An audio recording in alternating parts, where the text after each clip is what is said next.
હવે main important part અને જે બધા જ ઇન્ટરેસ્ટેડ છે કે આપણને ખ્યાલ છે કે મોટાભાગના દર્દીઓને આગળ જતાં શ્વાસની તકલીફ પડે છે. ઘણા ખરા દર્દીઓને ઓક્સિજનથી કામ ચાલી જાય છે, જેને માઇલ્ડ ઇલનેસ હોય, પણ જેને શ્વાસની તકલીફ વધે છે તો એવા દર્દીને આપણે વેન્ટિલેટર પર મૂકવું પડે છે. તો નેક્સ્ટ અડધા એક કલાકમાં હું વેન્ટિલેટર પર તમને સમજણ આપીશ. હું doctor Amrish Patel, consultant pulmonologist અને critical care specialist, Sterling hospital, Spandan hospital and Sparsh chest disease centre. So આ બહુ અઘરો ટૉપિક છે. અડધા જ કલાકમાં વેન્ટિલેટર વિશે માહિતી આપી દેવી એ બહુ અઘરી છે. જેમ આપણે ડ્રાઇવિંગ શીખવા જઈએ તો આપણી પાસે 15 દિવસનો કોર્સ હોય છે, બરાબર? એ શીખીએ એટલે આપણને થોડું લાઇસન્સ મળે. એ બી લાઇસન્સ ઇન્ડિયામાં ને આપણે બધા કેવી રીતે લઈએ છીએ મને બી ખ્યાલ છે ને એ છે. પણ તમે જેટલો સમય કોઈ બી મશીન સાથે ગાળો એટલું આપણી એમાં એક્સપર્ટાઇઝ થઈ શકે. અમે લોકો બી જ્યારે 12 વર્ષ પહેલાં પીજી ને એ બધું પાસ કર્યું ત્યારે વી હેવ નોલેજ હતું કે ભાઈ આ આવું આવું હોય, પણ જે પ્રેક્ટિકલ સ્કિલ છે, જે કોમ્પ્લિકેશન છે, કે જે દિવસે દિવસે આપણને ખબર આવે, એ તો એની સાથે ઊભા રહીએ, એની સાથે જોતા રહીએ તો જ આવે. પણ એટલીસ્ટ આજનું મારો હેતુ એ હશે કે તમને વેન્ટિલેટરથી ડરી ના જાઓ અને વેન્ટિલેટર વિશે તમને થોડી માહિતી મળે અને તમે તમારી સાથે જે કલીગ છે કે જે એનેસ્થેટિસ હોય અથવા ઇન્ટેન્સિવિસ્ટ હોય કે જેને પ્રોપર અને ટાઈમિંગ કંઈક એમાં એલાર્મ આવે છે કે કંઈક પ્રોબ્લેમ આવે છે તો તમે તરત એને પકડી કાઢો અને એમને જણાવો તો આપણે જે બી પ્રોબ્લેમ આવે છે એને ટાઈમલી એડ્રેસ કરી શકીએ. કારણ કે વેન્ટિલેટરમાં મોનિટરિંગ બહુ ઇમ્પોર્ટન્ટ હોય છે, બરાબર? હવે જેમ આપણને ખ્યાલ છે કે અત્યારના માહોલમાં કોરોના મારા માટે હું એમ માનું છું કે CORONA means care of rest of your nation population. એટલે ખાલી આપણે આપણી જાતને જ બચાવવાની નથી. એઝ અ ડૉક્ટર, પેરામેડિકલ ને મેડિકલ આપણે બીજાની બી જીવ બચાવવાનો છે અને બીજાને જીવ બચાવવા માટે આવા લાઈફ સેવિંગ ટૂલ્સ, વેન્ટિલેટર છે, ઇકમો છે, એ બધું આપણને હેલ્પફુલ કરતા હોય છે. હવે કમલેશભાઈએ જે પહેલાં કીધું હતું કે ભાઈ ઇન્ફેક્શન કંટ્રોલ બહુ અગત્યનું છે, તો મારા તરફથી એક ફર્સ્ટ એન્ડ ફોરમોસ્ટ કે જ્યારે આપણી ડ્યુટી સ્વિચ ઓવર થતું હોય તો વેન્ટિલેટરને એ બધો એકબીજાને ટચ કરેલો એરિયા હશે. હવે તમે ખુલ્લા હાથે એને ટચ કરવાનું નહીં અને બને તો સ્ટરીલિયમ લઈને એની સ્ક્રીન અથવા આજુબાજુનો જે એરિયા હોય એને ગોસપીસ અથવા તો એનાથી જસ્ટ ક્લોરેક્ઝિડિનના સોલ્યુશનથી વાઇપ આઉટ કરી દેવું કે જેથી એ એરિયા થોડો સ્ટરાઇલ થઈ જાય અને આપણે એમાંથી ઇન્ફેક્શન ના લઈએ. લેક્ચર. સો આજના જે આ ટૉપિક છે એમાં ઓવરવ્યૂ હું તમને કહું તો આ રીતનું આપણું ઓવરવ્યૂ હશે કે પહેલાં આપણે વેન્ટિલેટર એ શું એનું મહત્ત્વ છે, પછી આવશે કે મશીન વિશે સમજવું, એની સર્કિટ વિશે સમજવું, પછી એના શું સેટિંગ છે, બરાબર, એ આપણે સમજવું, એના કયા કયા મોડ્સ આવે છે. જસ્ટ ઓવરવ્યૂ, હું બહુ ડિટેલમાં તમને કશું કહેવાનો નથી. એના માટે ઇન્ટેન્સિવિસ્ટ અને એનેસ્થેટિસ્ટ અવેલેબલ હોય છે. એડવાન્ટેજ અને ડિસએડવાન્ટેજ જસ્ટ સિમ્પલ આપણા નોલેજ માટે કોઈ પૂછે તો, અને બીજું અત્યારે શું ગાઈડલાઇન સાથે આપણે કામ કરવાનું છે. સો વેન્ટિલેટર કેમ આપણે લગાવવું પડે, બરાબર? જેમ અમિતભાઈએ બહુ સરસ કીધું કે ભાઈ જ્યારે બી કોઈ બી દર્દી આવે છે, આપણે એને શ્વાસની તકલીફ છે, ઓક્સિજન આપણે જોયું, જો ઓક્સિજન એનું 90 કરતાં ઓછું ચાલે છે તો સપ્લિમેન્ટરી ઓક્સિજન આપવું પડે, જે નેઝલ કેન્યુલા હોય અથવા માસ્ક હોય. માસ્ક એટલા માટે સારું પડે કે પેશન્ટ ખાંસી કરતું હોય તો જે બી એના સિક્રિશન છે માસ્કમાં જ રહે, નેઝલ કેન્યુલામાં એ આજુબાજુના એટમોસ્ફિયરમાં સિપેજ થતા હોય છે. તો આવા જ્યારે બી કોન્ટેજિયસ દર્દી હોય તો નેઝલ કેન્યુલાની ઓવર આપણે માસ્ક વાપરવું બહુ હિતાવ હોય છે કે જેથી આપણે એ સિક્રિશન ડાયરેક્ટ આપણા અથવા સરાઉન્ડિંગ એરિયામાં પ્રિવેન્ટ કરી શકીએ. એટલે જ્યારે બી ઓક્સિજન થેરાપીથી આપણે શ્વાસ મેન્ટેન નથી થતો, ઓક્સિજન લેવલ મેન્ટેન નથી થતું, તો આપણે આગળ આના વિશે વિચારવું પડે. એટલે શું ગોલ છે કે ભાઈ પહેલી વસ્તુ કે ઇમ્પ્રૂવ પલ્મોનરી ગેસ એક્સચેન્જ, એટલે કે જે આપણા શરીરમાં ઓક્સિજન અને કાર્બન ડાયોક્સાઇડ, આપણને ખ્યાલ છે કે ઓક્સિજન એ એક્ટિવ છે, આપણે બ્રીથ કરીએ અને પછી જે બી બોડીમાં કાર્બન ડાયોક્સાઇડ હોય છે એ મોટે ભાગે કાર્બન ડાયોક્સાઇડ બહાર નીકળી જાય. એટલે over a period of time આપણે જોઈએ તો ઓક્સિજન તો આપણે માસ્તી કરીએ છીએ, પણ મેઇન પ્રોબ્લેમ આવે છે કે મસલ ફટીક થઈ જાય અને કાર્બન ડાયોક્સાઇડ રિટેન થતું હોય છે. એટલે આપણો goal pulmonary gas exchange improve, એટલે ઓક્સિજનેશન અને વેન્ટિલેશન બે ઇમ્પ્રૂવ કરવા પડે. બીજી વસ્તુ છે કે રિલીફ રેસ્પિરેટરી ડિસ્ટ્રેસ. તમે જોયું હશે કે નોર્મલ શ્વાસ આપણો 12 થી 16 વખત એટલે સ્મૂથ હોય, પણ આ બધા દર્દીને ઓક્સિજન જ્યારે ના મળતો હોય તે ધમણની જેમ બહુ જ શ્વાસ લે, એટલે ઘણી વખતે તો 30, 40, 50 સુધી. હવે જો કોઈ બી વસ્તુ આ લાંબી ચાલે તો એ થાકી જાય, ને થાકી જાય પછી ધીરે ધીરે ઓક્સિજન બી વધુ ઓછો થાય ને કાર્બન ડાયોક્સાઇડ બી બોડીમાં રિટેન થાય, ને પછી આ પેશન્ટ થોડા ડ્રાઉઝી થાય અથવા ફટીગમાં જતા રહે ને પછી અનકોન્શિયસ થાય. એટલે આપણે એનું કોઈ બી પર્પઝ શું છે, ફર્સ્ટ એન્ડ ફોરમોસ્ટ વેન્ટિલેટર કે રિલીફ રેસ્પિરેટરી ડિસ્ટ્રેસ, એટલે આપણે આપણી ટ્રીટમેન્ટથી એના જે થાકેલા મશીન અવયવો છે એને રેસ્ટ આપવું. અને બોડીમાં જેમ આપણને ફ્રેક્ચર થાય છે તો આપણે હાથને કે પગને આરામ આપીએ છીએ તો જે હિલિંગ થાય, પણ બોડીમાં લંગ્સ એવી વસ્તુ છે કે જેને રેસ્ટની સાથે બી કામ કરતા રહેવું પડે છે. એટલે આપણો રેસ્ટ એવો હોવો જોઈએ કે જે એને આરામ બી આપે અને ફર્ધર ડિટોરિએશન ઓછું કરે. એમાં વેન્ટિલેટર બહુ અગત્યનું છે, અને વેન્ટિલેટરનું સેટિંગ બી એમાં અગત્યનું છે કે એ સ્ટ્રેટર્જી ખાલી એને રેસ્ટ જ મળે, વધારે પડતું સ્ટ્રેસ બોડીમાં ના આપે. સ્લાઇડ પછી ઓલ્ટર્ડ પ્રેશર વોલ્યુમ રિલેશન, એટલે કે આમાં ઘણી વખતે અત્યારનામાં ડિટેલમાં ઇમ્પ્રૂવ જરૂરી નથી, પણ આપણને જે બોડીમાં એટેલેક્ટેસી એટલે લંગ સંકોચાઈ જતા હોય છે કે લંગનું કોમ્પ્લાયન્સ ઇમ્પ્રૂવ એટલે સ્ટીફનેસ ઓછી કરવાની હોય એટલે રેસ્ટ મળવું જોઈએ, અને ફર્ધર ઇન્જરી જે મેં એમને કીધું એ ઓછી થવું જોઈએ. અને અલ્ટિમેટલી આ ગોલ અચીવ કરશું તો આપણે આ લંગને અને જે શ્વાસ નળી છે એને આરામ મળશે અને રિકવરીના ચાન્સ વધશે. એટલે વેન્ટિલેટર બેઝિકલી જે થાકેલા લંગ્સ છે એને આરામ આપવા માટે અને ફર્ધર ઇન્જરી પ્રિવેન્ટ કરવા માટે આપણે વેન્ટિલેટર યુઝ કરીએ છીએ. આ એનો બેઝિક પ્રિન્સિપલ છે. તમે બધા જ હોસ્પિટલમાં અલગ પ્રકારના વેન્ટિલેટર છે. આ વેન્ટિલેટર અમે રૂટીનલી યુઝ કરતા હોઈએ છીએ, બરાબર. આ વેન્ટિલેટર છે, આ એની મેઇન સ્ક્રીન છે, આ બધા ડિફરન્ટ બટન હોય છે. આ મેઇન 4 બટન હોય છે, અહીંયા બી બીજા બટન હોય છે. આ એનું ઘણી જગ્યાએ કમ્પ્રેશર ના હોય તો અહીંયા કમ્પ્રેશર આવે છે. આ બાજુ ઓક્સિજન ઇન અને ઓક્સિજન આઉટ એ બે વસ્તુ હોય છે. આ સ્ટેન્ડ હોય છે કે જ્યાં આપણે વેન્ટી સર્કિટ હેંગ કરતા હોઈએ છીએ. ઘણા મશીનની અંદર અહીંયા ઇનબિલ્ટ નેબ્યુલાઇઝર પોર્ટ હોય છે. એટલે આ જસ્ટ ઓવરવ્યૂ આપણા વેન્ટિલેટરનું હોય છે, બરાબર. હવે આ બહુ ઇમ્પોર્ટન્ટ છે. વેન્ટિલેટરની પાછળની બાજુ આ 2 પ્રકારના પોર્ટ આવતા હોય છે. ઓકે, એક છે આપણે ઓક્સિજન માટે અને એક છે એર માટે, બરાબર. એટલે આપણે જ્યારે દિવાલ પર આ પ્રકારનું 2 હોય, ઉપર લખ્યું હોય કે એક ઓક્સિજન માટે છે અને એક એર માટે છે, બરાબર. તો એમાંથી જે એરવાળું છે ભાગ એને એરમાં ફિટ કરવાનું, ઓક્સિજનવાળો ભાગ છે એને ઓક્સિજનમાં ટાઇટલી કરવાનું. ઘણી વખતે આપણે વેન્ટિલેટર ચાલુ કરી દીધું હોય, પેશન્ટને એટેચે કર્યું હોય અને આજ પાછળ ના લગાવ્યું હોય, એટલે શરૂઆત આપણી આ એટેચ કરવાથી, પછી વેન્ટિલેટર ચાલુ કરવાથી અને પછી બીજી એસેસરી એટેચ કરવાની.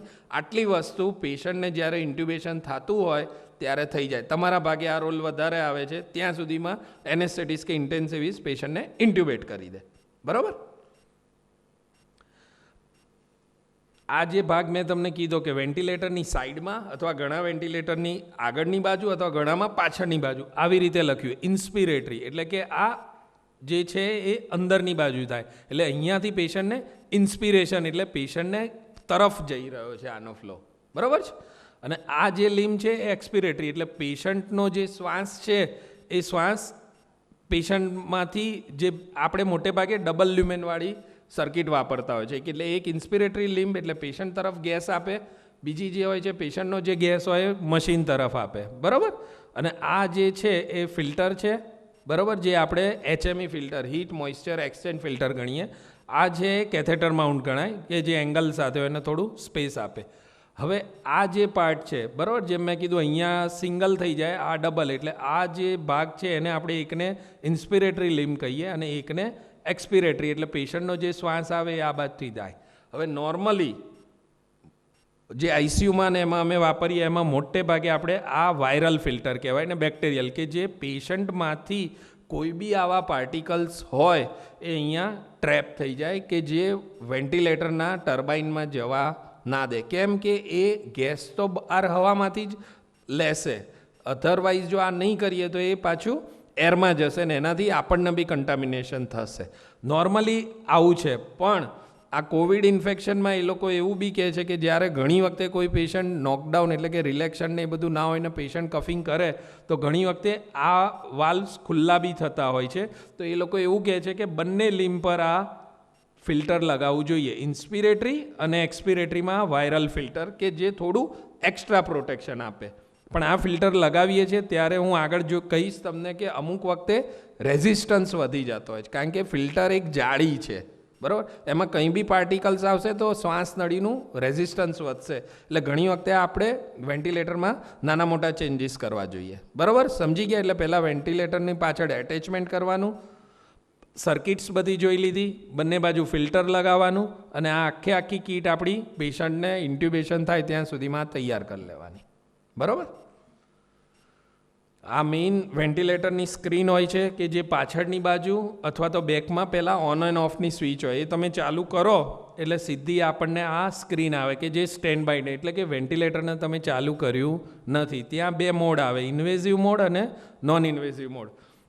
અત્યારે જે મોટાભાગના કોવિડના પેશન્ટોમાં એ લોકો નોન ઇન્વેઝિવ વેન્ટિલેટર યુઝ કરવાની ના પાડે છે. ઘણા પેપર આવ્યા છે કે જેમાં યુઝ કરે, પણ હું પર્સનલી માનું કે ના બને શક્ય ત્યાં સુધી ઇન્વેઝિવ વેન્ટિલેટર કરવું જ જોઈએ. કેમ કે નોન ઇન્વેઝિવ પેશન્ટ ખાંસી કરે તો આજુબાજુના એટમોસ્ફિયર તથા સર્કિટ, વેન્ટિલેટર અને બીજાને પણ ઇન્ફેક્શન લાગતું હોય છે. એટલે નોન ઇન્વેઝિવ વેન્ટિલેટર એટલે કે બાયપેપ અને હાઈ ફ્લો નેઝલ કેન્યુલા, એ બે શક્ય હોય ત્યાં સુધી અવોઇડ કરવી જોઈએ.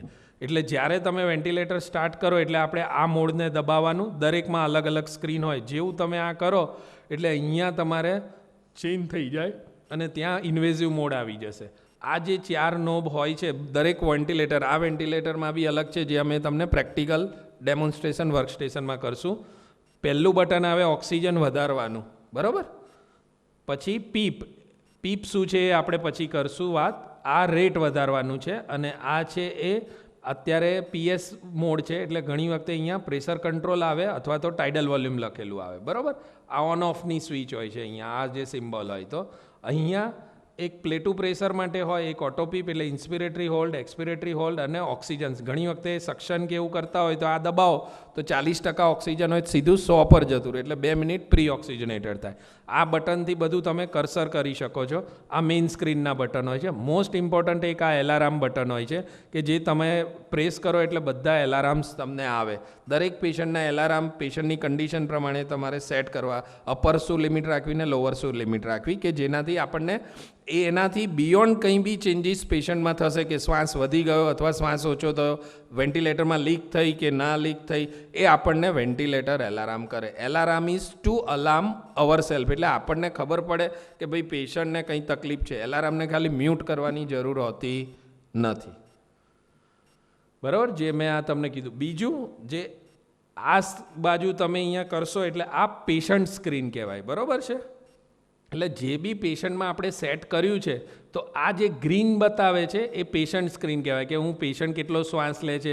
વેન્ટિલેટરમાં મેં 100% ઓક્સિજન કર્યું છે પણ અહીંયા કેટલું આવે છે, બરાબર. આઈ રેશિયો એટલે ઇન્સ્પિરેટરી એક્સપિરેટરી, એટલે આ પેશન્ટ સ્ક્રીન છે.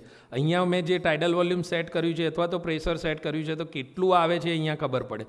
એટલે આ આપણે પેશન્ટની સ્ક્રીન કહેવાય. એ જ એનું બીજું પેજ છે કે જેમાં આ પીક એરવે પ્રેશર જોતા હોઈએ છીએ, પીપ કેટલી છે, ઓટો પીપ કેટલી છે, રેસ્પિરેટરી. એટલે આ સ્ક્રીન બી જોવી જરૂરી છે અને આ સ્ક્રીનમાં તમારે પેરામીટર બી નોટ ડાઉન કરવા જરૂરી છે કે જેથી તમારી ડ્યુટી પતે તો નેક્સ્ટ ડ્યુટીમાં આવે તેને ખબર પડે કે ભાઈ આગળના પેશન્ટના પેરામીટર કેટલા હતા અને પેશન્ટનામાં તકલીફ પડી રહી છે તો આપણને ખબર પડે. હવે પીક પ્રેશર પહેલાં 22-25નું હોય અને પછી 35 થઈ જાય તો પેશન્ટમાં તકલીફ પડી રહી છે આપણને ખબર પડે. એટલે આ પેશન્ટ સ્ક્રીન કહેવાય, બરાબર. હવે મેઇન ઇમ્પોર્ટન્ટ વેન્ટિલેટરમાં સેટિંગ શું કરશું. પહેલું આવે છે ઓક્સિજન, બરાબર. આપણો પર્પઝ શું છે કે ભાઈ પેશન્ટને શ્વાસની તકલીફ ઓછી થાય અને પેશન્ટનું ઓક્સિજન જળવાય, એટલે આપણે ઓક્સિજન કહેવાય.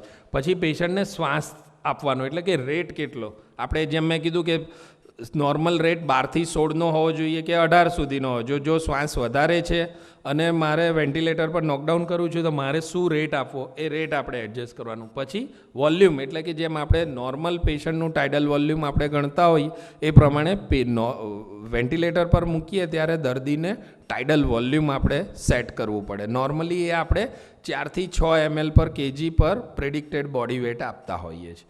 પછી જેમ મેં કીધું પીપ એટલા માટે છે કે એ પોઝિટિવ એન્ડ એક્સપિરેટરી પ્રેશર કહેવાય કે જે તમારા આપણે નોર્મલ શું થાય કે શ્વાસ લઈએ એટલે ફેફસા ફૂલે, શ્વાસ છોડીએ એટલે ફેફસા સંકોચાઈ જાય. પણ ઘણી વખતે જો આ સંકોચન અને ફૂલવાની પ્રક્રિયામાં બોડીમાં રિએક્શન થતું હોય જેને stress induce inflammatory mediator release થતા હોય તો લંગ્સને અમુક વખતે પૂરેપૂરું સંકોચાય નહીં પણ એને પાર્શિયલી ખુલ્લું રાખવું પડે. એટલે કે આટલું ફેફસું ખુલ્યું હોય તો એને હું આટલે સુધી જ ક્લોઝ થશે, બાકીનું મારું ફેફસું ઓપન રહેશે, જેના માટે આપણે પીપ આપવી પડતી હોય છે. ARDS એટલે નોર્મલી કોવિડના પેશન્ટોમાં ARDS થતું હોય છે, એમાં પીપનો રોલ બહુ છે કે જે તમને ઓક્સિજન ઇમ્પ્રૂવ કરવામાં હેલ્પ કરતું હોય છે. બરાબર છે, એટલે પીપ એ બહુ ઇમ્પોર્ટન્ટ છે. પછી ફ્લો રેટ એટલા માટે હોય છે કે ભાઈ પેશન્ટને એર હંગર હોય. નોર્મલી આવા દર્દીઓ બહુ જ ધમણની ગતિએ શ્વાસ લેતા હોય એટલે એને ફ્લો જરૂર છે. જ્યારે તમે એકસાથે સારા અમાઉન્ટનો ફ્લો આપો તો એનું જે ગતિ હોય છે ઓછી થાય. નોર્મલી 40થી 60 લીટરનો ફ્લો આ વેન્ટિલેટરમાં સેટ કરતા હોય છે. હવેના વેન્ટિલેટરમાં એની જાતે જ ફ્લો સેટ થયેલો હોય છે એટલે આપણે બહુ એ સેટ કરવાની જરૂર હોતી નથી. બીજી વસ્તુ છે ઇન્સ્પિરેટરી ટાઈમ. આ બહુ અગત્યનું છે કે ઇન્સ્પિરેટરી ને એક્સપિરેટરી ટાઈમ નોર્મલી 1:2 એટલે 1 સેકન્ડ મેં જો શ્વાસ લીધો છે તો 2 સેકન્ડ માટે મારે એક્સપિરેશન એટલે કે કાર્બન ડાયોક્સાઇડ રિમૂવલની પ્રોસેસ આપવી જોઈએ. પણ ઘણી કન્ડિશનમાં આ રેશિયો ઊંધો બી અથવા તો વધઘટ કરતા હોઈએ છીએ કે જે તમારા એનેસ્થેટિસ્ટ અથવા ઇન્ટેન્સિવિસ્ટ તમને કહેતા હોય કે ભાઈ આઈ રેશિયો 1:1.5 કરો કે 1:1, તો એ આપણને ખબર હોવી જોઈએ. બીજી વસ્તુ મોડ્સ છે, અલગ અલગ મોડ્સ છે એ આપણે જોઈશું.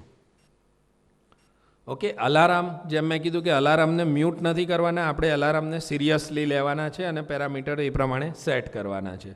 સો different brand of ventilator have different control layout but they are accompanies essentially basic function. જે મેં કીધું મોબાઈલ લઈએ તો અલગ અલગ મોબાઈલમાં અલગ અલગ સ્ક્રીન હોય આ હોય પણ અલ્ટિમેટલી એમનું પર્પઝ તો સેમ હોય છે એટલે બેઝિક તમારે જાણવું જરૂરી છે. ઓકે, FiO2 નોર્મલી જેમ કીધું કે આ બધા દર્દીઓને શ્વાસની વધારે તકલીફ હોય છે એટલે હંમેશા જ્યારે બી આપણે આવા દર્દીને ઇન્ટ્યુબેટ કરીએ છીએ તો હાઈએસ્ટ લેવલ ઓફ ઓક્સિજન આપવું જોઈએ. એટલે કે ઇનિશિયલી 100% FiO2 કરવું જોઈએ. જે નોબ મેં તમને બતાવ્યું હતું એમાં તમારે 100નો આંકડો લાવી દેવાનો એટલે 100% પેશન્ટને ઓક્સિજન મળે છે. પછી જેમ જેમ ઓક્સિજન ઇમ્પ્રૂવ થાય એમ તમારા એનેસ્થેટિસ્ટ અથવા ઇન્ટેન્સિવિસ્ટ કે એ પ્રમાણે ધીરે ધીરે ઓક્સિજનને આપણે ઓછા કરતા જવાનું. રેસ્પિરેટરી રેટ નોર્મલી જ્યારે આ દર્દીઓ 50-60 કે 40-50ના રેટે શ્વાસ લેતા હોય છે તો બિલકુલ નોર્મલ રેટ કરવાની જરૂર નથી. નોર્મલી પ્રેક્ટિકલી અમે લોકો જ્યારે ઇનિશિયલી રેટ મૂકતા હોઈએ તો 20થી 24નો રેટ સેટ કરતા હોઈએ છીએ અને પછી એબીજીની વેલ્યુ આવે એ પ્રમાણે આપણે રેસ્પિરેટરી રેટ સેટ કરવો જોઈએ.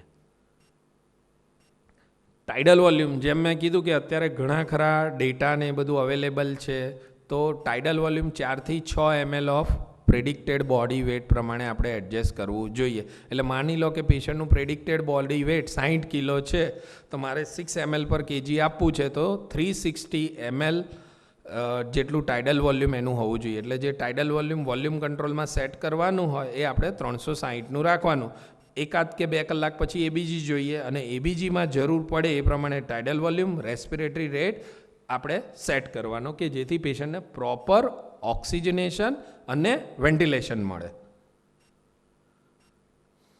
ફ્લો રેટ નોર્મલી મેં જેમ કીધું કે મોટાભાગના વેન્ટિલેટરમાં ફ્લો રેટ સેટ હોય છે 40થી 60નો ફ્લો રાખવાનો. ઘણી વખતે વેન્ટિલેટર અને પેશન્ટ વચ્ચે ફાઇટ થાય, સિંક્રનાઇઝેશન ના થાય, એર હંગર હોય તો તમે ફ્લોને વધારવો પડે.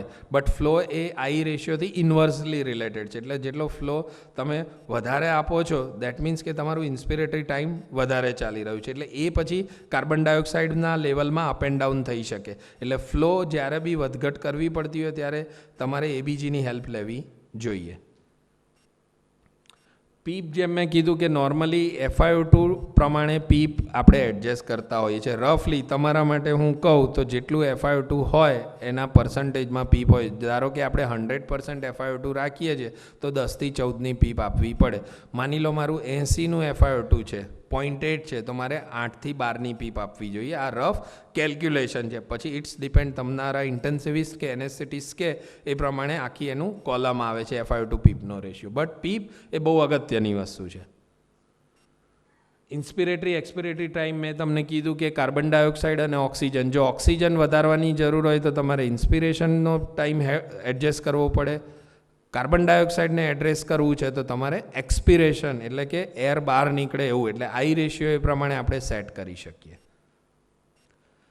આ બે બહુ અગત્યની તમારે ધ્યાન રાખવાની જરૂરી છે, કેમ કે ઘણી વખતે જો ઇમિડિયેટલી કોઈ એનેસ્થેટિસ્ટ કે ઇન્ટેન્સિવિસ્ટ નથી, સડનલી પેશન્ટનું ઓક્સિજન ડ્રોપ થાય છે, તો કયા પેરામીટરથી તમે તાત્કાલિક એનું ઓક્સિજન વધારી શકો, એમાં પહેલું આવે FiO2. માની લો પેશન્ટ 40-50% FiO2 છે, સડનલી પેશન્ટ ફાઇટ કરે છે, ઓક્સિજન ઓછું થવા માંડે, તો પહેલું જ આઈધર તમારે એમાં એક બટન હોય 100% FiO2 એ દબાવવું પડે, પણ એ 2 મિનિટ સુધી જ ચાલે, અથવા તમે એનો નોબ એડજસ્ટ કરીને 100% સુધી ઓક્સિજન લઈ લેવાનું, દેન આ કોલ ફોર ધ હેલ્પ. એવું નથી કે ઓક્સિજન ડ્રોપ થાય છે ને તમારે કોઈને બોલાવવા જવાનું, પહેલાં 100% FiO2 કરી દેવાનું, કંઈ ના ખબર પડે તો. સ્લાઇડ. બીજું આવે છે પીપ વધારવાની, પણ પીપ સડનલી બી વધારવી નહીં, ઘણી વખતે એ ડેમેજ બી કરે છે. એટલે ફર્સ્ટ મેન્યુઅર ઓક્સિજનેશન, પછી જરૂર લાગે તો પીપ તમે વધારી શકો ડિપેન્ડિંગ અપોન તમારા ઇન્ટેન્સિવિસ્ટ અથવા તો એનેસ્થેટિસ્ટ તમને ગાઈડ કરે. આઈ રેશિયોનો જે મેં કીધું ઇન્સ્પિરેટરી ટાઈમ તમે વધારી શકો છો. PIP means indirectly associated with PEEP also, એટલે 2 પેરામીટર FiO2, પીપ અને ઇન્સ્પિરેટરી ટાઈમ, એ આપણને મોસ્ટલી ઇનિશિયલી ઓક્સિજનેશન ઇમ્પ્રૂવ કરવા માટે આપણને હેલ્પ કરે. વેન્ટિલેશન એટલે કે કાર્બન ડાયોક્સાઇડ આપણે બહાર કાઢવો છે, બરાબર, તો એ પરિસ્થિતિમાં ABGમાં આવ્યું કે ભાઈ પહેલાં 40નું PCO2 હતું, હવે પેશન્ટની pH બી ડ્રોપ થઈ અને કાર્બન ડાયોક્સાઇડ બી 60-70 થયો. તો એવી પરિસ્થિતિમાં એનેસ્થેટિસ્ટ ઇન્ટેન્સિવિસ્ટ તમને હેલ્પ કરે, પણ એ નથી, આ બીજા પેશન્ટમાં બી બિઝી છે અથવા તો એ તરત નથી, તો એમાં 2 તમે રેસ્પિરેટરી રેટ વધારી શકો. માની લો 20નો રેટ છે તો તમે ટેમ્પરરી 26 અથવા 24 કરી શકો, અથવા ટાઇડલ વોલ્યુમ જો પરમિસિબલ હોય તો માની લો 300નું ટાઇડલ વોલ્યુમ છે તો તેને 350 કરી શકીએ. અને જ્યારે બી ટાઇડલ વોલ્યુમ વધારીએ ત્યારે તમારે પીક ઇન્સ્પિરેટરી પ્રેશર, જે મેં તમને એલાર્મમાં કીધું, એ જોવા બહુ જરૂરી છે, કેમ કે જો એ બહુ વધારે વધે તો લંગ્સમાં ડેમેજ કરે. ઘણી વખતે ન્યુમોથોરેક્સ, તમને ખ્યાલ છે, ન્યુમોથોરેક્સ જેવી કોમ્પ્લિકેશન થતી હોય છે, બરાબર. આ બેઝિક મોડ છે. આસિસ કંટ્રોલ વેન્ટિલેશન એટલે કે જેમાં પેશન્ટનો કોઈ એફર્ટ નથી, અને એમાં પાર્શિયલી એટલે કે આસિસ કંટ્રોલ એટલે કે પેશન્ટને શ્વાસ લેવાની જગ્યા આપીએ છીએ, તો એમાં 2 આવે. વોલ્યુમ કંટ્રોલ વેન્ટિલેશન કે જે વોલ્યુમ એટલે કે ટાઇડલ વોલ્યુમ પર ડિપેન્ડન્ટ છે. બીજું પ્રેશર કંટ્રોલ વેન્ટિલેશન કે જેમાં તમારે પ્રેશર પ્રીસેટ કરવાનું છે. અને બીજું આવે છે પ્રેશર રેગ્યુલેટેડ વોલ્યુમ કંટ્રોલ. આ બંનેનું મિક્સ હાઇબ્રિડ ફોર્મ કહેવાય, જે રૂટીનલી વપરાતું હોય છે. અને લાસ્ટ પ્રેશર સપોર્ટ વેન્ટિલેશન, જે વિનિંગમાં આપણે યુઝ કરીએ. તો મારા માટે હું 4 જ મોડ ગણું છું: વોલ્યુમ કંટ્રોલ, પ્રેશર રેગ્યુલેટેડ અને પ્રેશર સપોર્ટ. SIMV ને એ બધા મોડને આપણે સમજવાની હાલ જરૂર નથી. હવે જ્યારે તમે વેન્ટિલેટરમાં જશો એટલે તમારી સ્ક્રીન પર આ રીતે ડિસ્પ્લે આવે: volume control, pressure regulated volume control અને પ્રેશર સપોર્ટ વેન્ટિલેશન. આ બધા છે, પણ એને તમારે હાલ એટલી સમજવાની જરૂર નથી, બેઝિકમાં આટલા જ આવે. પછી જેને તમે ટચ કરો એના ઉપર એ સ્વિચ ઓવર થશે. હવે વોલ્યુમ કંટ્રોલ વેન્ટિલેશન એટલે એમાં શું થાય કે સેટ ટાઇડલ વોલ્યુમ તમે સેટ કરો, જે મેં કીધું 6 ml પર kg, બરાબર. એટલે માની લો કે 360 mlનું ટાઇડલ વોલ્યુમ જનરેટ કરો છો સેટ, એટલે ફિક્સ ટાઇડલ વોલ્યુમ ફિક્સ પીરિયડમાં પેશન્ટને ડિલિવર થશે. પણ અહીંયા કેવિએટ શું છે કે પેશન્ટનું જે એરવે પ્રેશર, જે મેં તમને કીધું હતું કે થોડું 50 ml તમે વધારો છો તો પ્રેશરની લિમિટ વધી જશે. એટલે અહીંયા પ્રેશર ઉપર તમારો કંટ્રોલ નથી, તમારો કંટ્રોલ ખાલી ટાઇડલ વોલ્યુમ પર છે. ઓકે, એટલે કે વોલ્યુમ કોન્સ્ટન્ટ ડિલિવરી છે, પ્રેશર વરાઇઝ થશે, ફ્લો કોન્સ્ટન્ટ જશે ટાઇડલ વોલ્યુમ ડિલિવર કરવા માટે, અને ઇન્સ્પિરેટરી ટાઈમ ડિટરમાઇન્ડ બાય ફ્લો કેટલો છે ને ટાઇડલ વોલ્યુમ, બરાબર. એટલે આમાં વોલ્યુમ કંટ્રોલમાં એક વસ્તુ યાદ રાખવાની છે કે વોલ્યુમ સેટ છે, પ્રેશર સેટ નથી. પ્રેશર કંટ્રોલ વેન્ટિલેશનમાં તમે ફિક્સ પ્રેશર સેટ કરો છો કે માની લો કે મેં 20નું પ્રેશર સપોર્ટ સેટ કર્યું છે, તો એ 20ના પ્રેશર સાથે વેરિયેબલ ટાઇડલ વોલ્યુમ ડિલિવર થાય. પેલાનાથી ઊંધું કે મે બી 300 બી ટાઇડલ વોલ્યુમ ડિલિવર થાય ને 500 બી ટાઇડલ વોલ્યુમ ડિલિવર થાય. એટલે અહીંયા તમે પ્રેશરને ટાર્ગેટ કરો છો, વોલ્યુમ તમારા કંટ્રોલમાં નથી. બરોબર? એટલે કે ટાઇડલ વોલ્યુમ સેટ છે, રેસ્પિરેટરી રેટ તમારે મેન્યુઅલી સેટ કરવું પડે.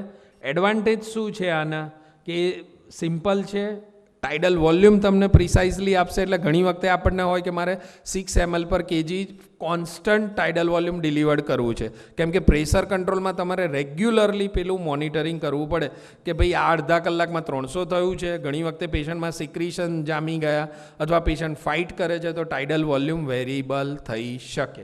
એટલે આમાં ગેરંટેડ વોલ્યુમ મળે અને ultimately it will provide rest to your muscles of respiration. બરાબર? પણ ડિસએડવાન્ટેજ શું છે? ઘણી વખતે કંટ્રોલ મોડ વેન્ટિલેશનમાં પર્ટિક્યુલરલી વોલ્યુમ કંટ્રોલમાં પેશન્ટ એસિંક્રની રહેતી હોય છે. બરાબર? કેમ કે પ્રેશર આમાં અપ એન્ડ ડાઉન થવાની શક્યતા હોય છે, એટલે પેશન્ટ એસિંક્રની વધારે હોય. ઇનએડિક્વેટ ફ્લો સેટિંગ હોય છે, ઇનએપ્રોપ્રિએટ ટ્રિગરિંગ હોય. બરાબર? ટ્રિગરિંગ એ અત્યારે ડિટેલમાં આપણે જવાની જરૂર નથી. બરાબર? અને આમાં સિંક્રની નથી હોતી, એટલે હેવી સિડેશન આપવાની જરૂર પડતી હોય છે. બરાબર? જેમ મેં તમને કીધું હતું, હવે આ અમારા ત્યાં વેન્ટિલેટરમાં હું વોલ્યુમ કંટ્રોલ કરીશ એટલે આ ડિસ્પ્લે થાય. એમાં મારે ટાઇડલ વોલ્યુમ સેટ કરવાનું, ટચ સ્ક્રીન હોય અને નોબથી, પછી મારે રેટ સેટ કરવાનું, પીપ સેટ કરવાની અને ઓક્સિજનેશન, આઈ રેશિયો સેટ કરવાનું. આ બે વસ્તુ બહુ આપણે યુઝ કરતા નથી. ટ્રિગર સેટ કરતા હોઈએ છીએ, પણ initially we keep at higher. અને પછી તમે એક્સેપ્ટ કરો એટલે પેલી નીચેવાળી સ્ક્રીન આવી જાય. પછી જરૂર પડે એ પ્રમાણે નીચેથી તમારે સેટ કરવાની.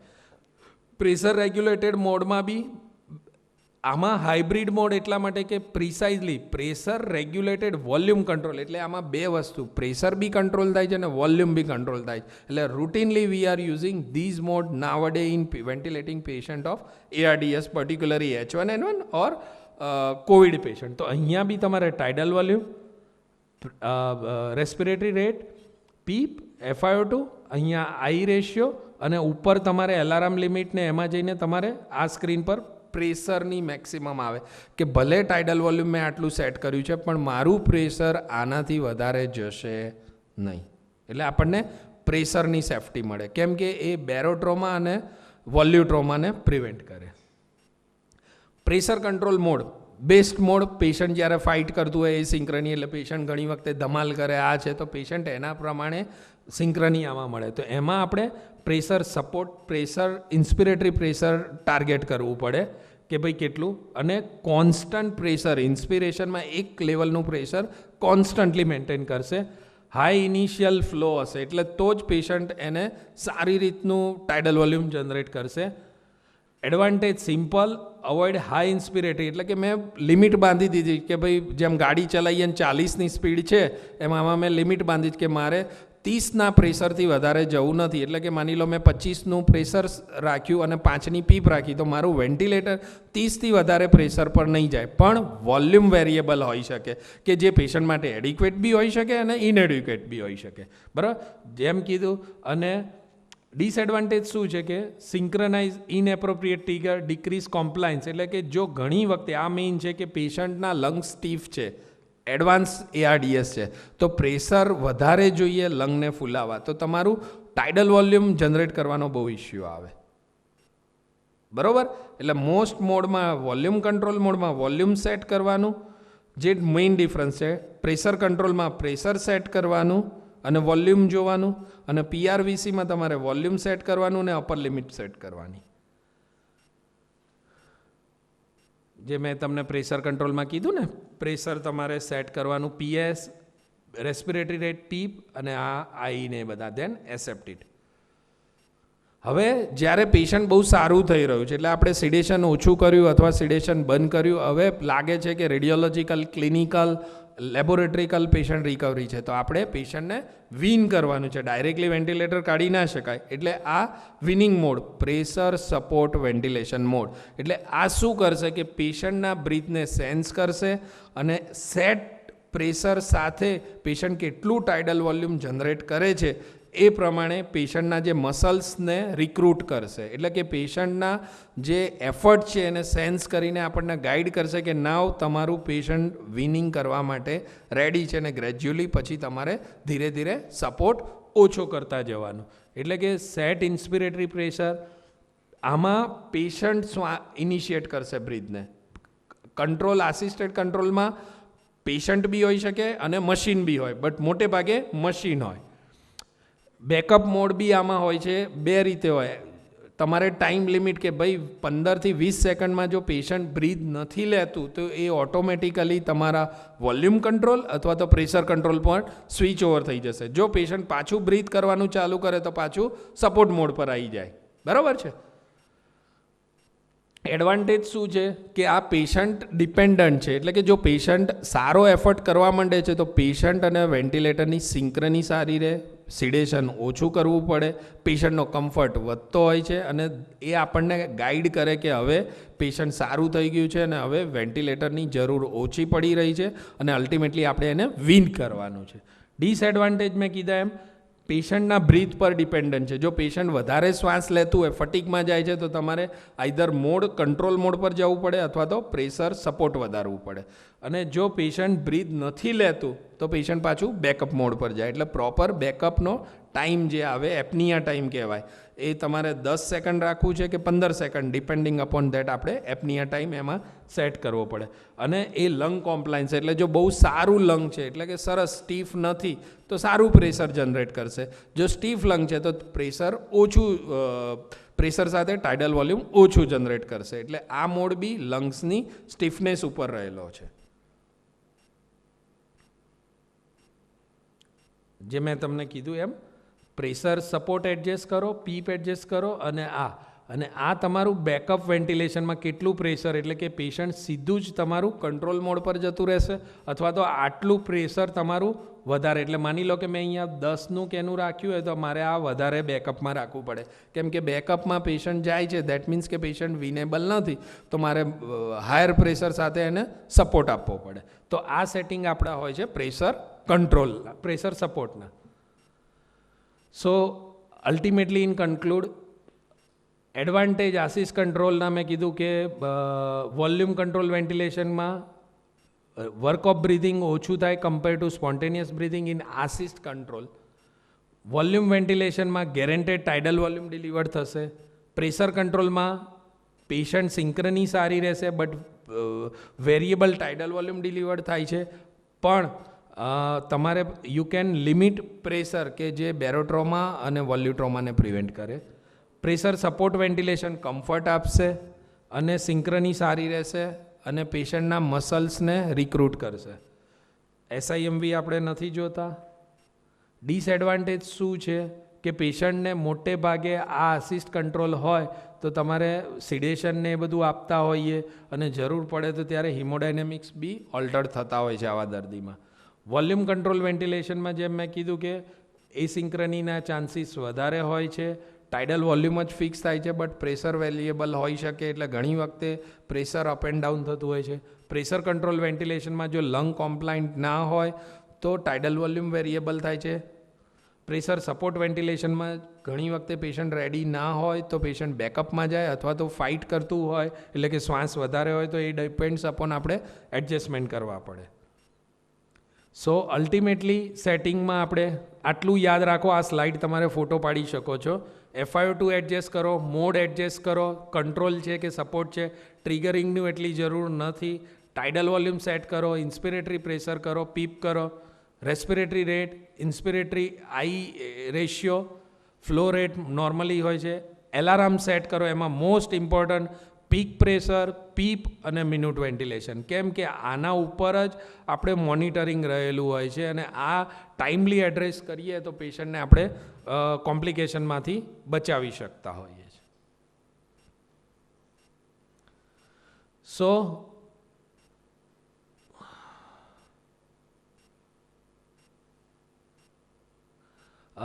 જેમ મેં કીધું, હવે ફાઇનલ સ્લાઇડમાં 100% FiO2થી ચાલુ કરવાનું, બરાબર, અને પછી ટાર્ગેટ SpO2 90 રાખવાનું.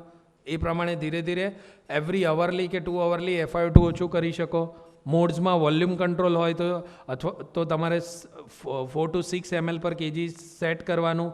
પ્રેશર કંટ્રોલ વેન્ટિલેશન રાખો છો તો તમારું પીક એરવે પ્રેશર 35થી ઓછું અથવા તો પ્લેટુ પ્રેશર તમારું 30થી ઓછું હોવું જોઈએ. ટ્રિગરિંગ બે આવે, પ્રેશર ટ્રિગરિંગ ને ફ્લો ટ્રિગરિંગ હોય છે. સો ફ્લો હોય તો 1 થી 5 લીટર પર મિનિટ. પ્રેશર ટ્રિગરિંગ અઘરું હોય છે, એટલે always go with the flow triggering. Inspiratory pressure જેમ કીધું કે પ્લેટુ પ્રેશર 30થી ઓછું હોવું જોઈએ. પીપ FiO2 પ્રમાણે હોવું જોઈએ. It start from 5 to 20 also, but normally we go up to 14 or 16. Respiratory rate અહીંયા 10 to 12 લખ્યું છે, પણ નોર્મલી પેશન્ટ ARDS વાળા પેશન્ટો વધારે શ્વાસ લેતા હોય તો start with 20 to 24. Inspiratory time normally 1:2 રાખીને ABG જોઈને મોડિફાઈડ કરવાનું. ઇન્સ્પિરેટરી ફ્લો રેટ 40થી 60નો રાખવો જોઈએ, બરાબર. So primary goal of mechanical ventilation are adequate oxygenation ventilation to reduce the work of breathing, બરાબર. અને પેશન્ટની સિંક્રની હોવી જોઈએ. FiO2 જેમ મેં કીધું એ પ્રમાણે પ્રોપર પેશન્ટને રેસ્ટ મળે એ રીતે હોવું જોઈએ. ટાઇડલ વોલ્યુમ સેટ કરવાનું, પીપ એડજસ્ટ કરવાની, અવોઇડ વેન્ટિલેટરી સેટિંગ એટલે લિમિટ વ્યવસ્થિત સેટ કરવાની. When facing poor oxygenation, inadequate ventilation, high peak pressure due to intolerance of ventilator, consider sedation, analgesia and neuromuscular blockage. એ આપણે એનેસ્થેટિસ અથવા intensivist આપણને guide કરશે. સો આની સાથે ધીસ ઇઝ સ્લોગન કે એકબીજાનું નોલેજ આપણે શેર કરવું જોઈએ. આપણે બધા એકસાથે વર્ક કરવું જોઈએ, તો જ આપણે આ કોરોના સામે લડી શકશું. Thank you. સક્શનિંગને એ છે એ આપણે હેન્ડ્સ ઓન કે એના ઉપર તમને પ્રેક્ટિકલી સમજાવીશું કે જે વધારે યુઝફુલ રહેશે. હવે કોઈ ક્વેશ્ચન આમાં છે કે જો હોય તો આપણે વર્ક સ્ટેશન પર બી લઈ શકીએ, અને અત્યારે તમારે પૂછવું હોય તો તમે પૂછી શકો. 2 થી 3 ક્વેશ્ચન આપણે અલાઉ કરીએ. બહુ અઘરું છે વેન્ટિલેશન અડધા કલાકમાં સમજવું, બટ અમારું તમને પર્પઝ એ છે કે મશીન સાથે તમને ઓરિએન્ટ કરીએ, ગભરાઈ ના જઈએ. ઘણી વખતે આટલા બધા સેટિંગ હોય તો આપણને ખબર ના પડે.